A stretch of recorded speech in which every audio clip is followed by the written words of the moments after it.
ಭಾರತದ ಜನತೆಯಾದ ನಾವು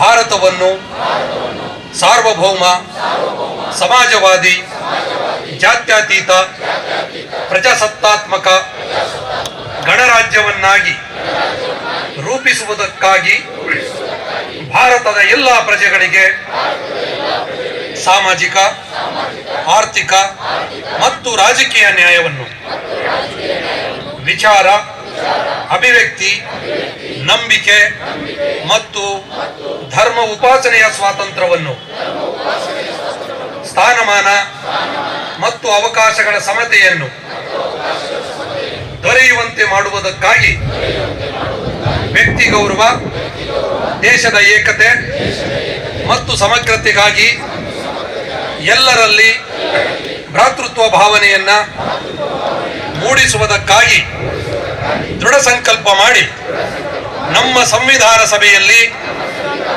1949ನೇ ಇಸವಿಯ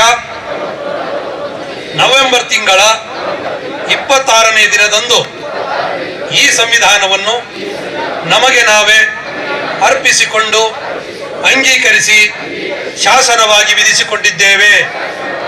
ಜೈ ಸಂವಿಧಾನ್, ಜೈ ಸಂವಿಧಾನ್, ಜೈ ಭೀಮ್, ಜೈ ಭೀಮ್, ಜೈ ಬಂಧುತ್ವ, ಜೈ ಬಂಧುತ್ವ. ಧನ್ಯವಾದಗಳು.